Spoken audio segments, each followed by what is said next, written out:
আমি ধন্যবাদ জানাই। বিশেষভাবে মিডিয়ার যারা আছেন তারা অত্যন্ত কষ্ট করে দূর দূরান্ত থেকে শিল্প অঞ্চলে আপনারা এসেছেন, কারণ অনেক সাংবাদিক এই কষ্টের কারণে শিল্প অঞ্চলে তারা আসতে চায় না।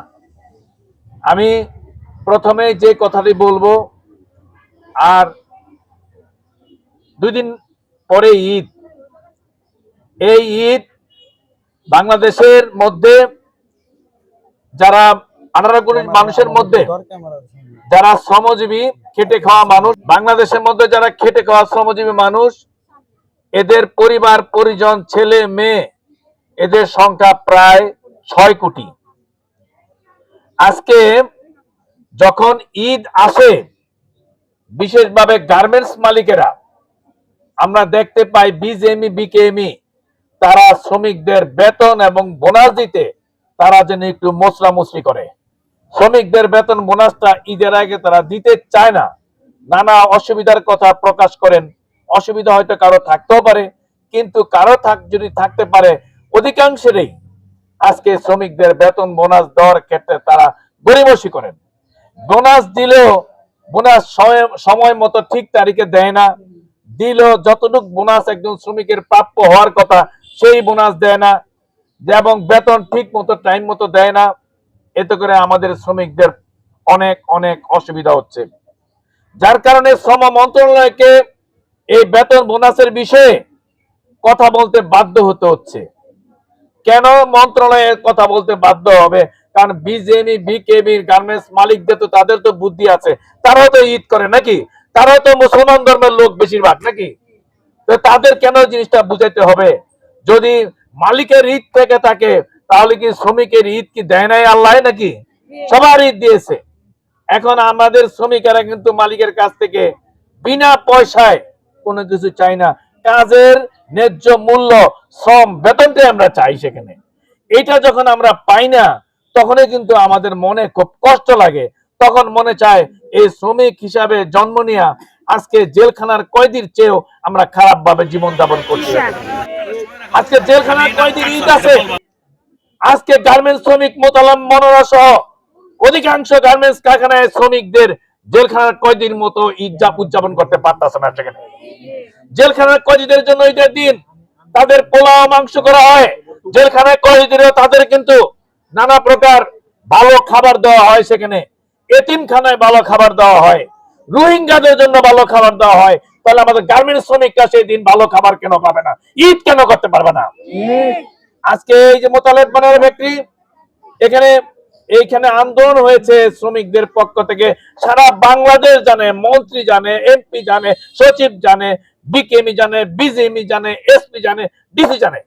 কেউ বাংলাদেশের এনএসআই, এসবি, ডিএসবি কোন গোয়েন্দা সংস্থা বাকি নাই এই আজকের এখানে মোতালেব মনোয়ারার শ্রমিকদের আন্দোলনের খবর।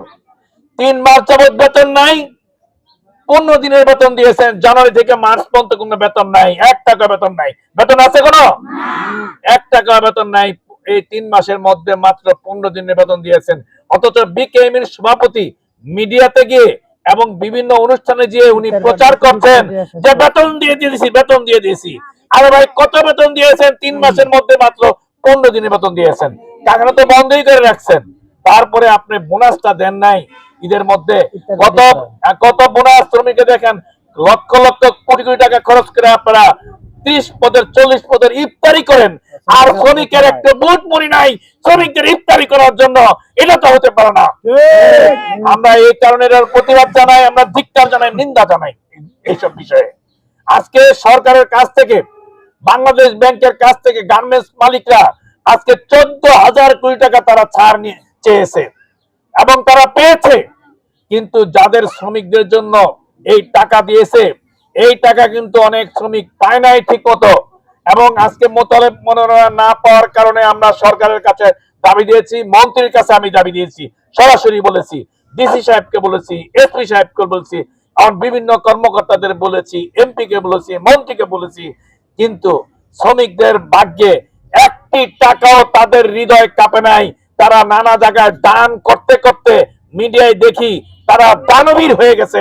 অথচ বাতির তলে আন্ধার আমাদের গার্মেন্টস শ্রমিকদের আজকে 3 মাস যাদের বেতন নাই এবং যারা ঈদ আসছে ঈদের দিন তারা কি এক মুঠো সেমাই খেতে পারবে কিনা, এক চামচ সেমাই খেতে পারবে কিনা, বাচ্চাদের এক মুঠো দুধ দিতে পারবে কিনা গার্মেন্টস শ্রমিকরা, সেটা কিন্তু আজকে পরিষ্কার হয় নাই। যার কারণে আমরা মোতালেব মনোয়ারা শ্রমিকদের যে আজকে একটা দুঃখের মধ্যে ফেলেছে, কষ্টের মধ্যে বলেছে, ঈদ থেকে বঞ্চিত করেছে, এই জন্য দায়ী আজকে কারা? এই জন্য দায়ী হচ্ছে গার্মেন্টস মালিক এবং তাদেরকে নেতৃত্ব দেয় যারা বিকেএমই, তারা দায়ী।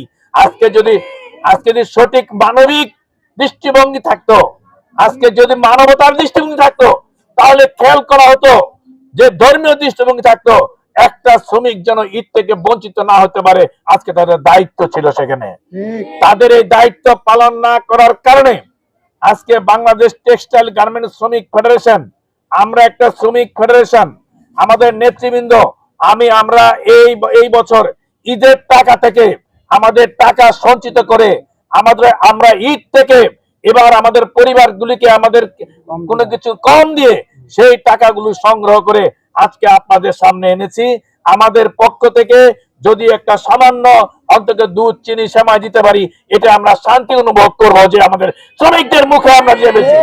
বিকেএমই পারে নাই শ্রমিকদের মুখে সেমাই চিনি ঈদ সামগ্রী দিতে, আজকে বিকেএমই পেরেছে সেখানে 30 পদের ইফতার খেতে পেরেছে।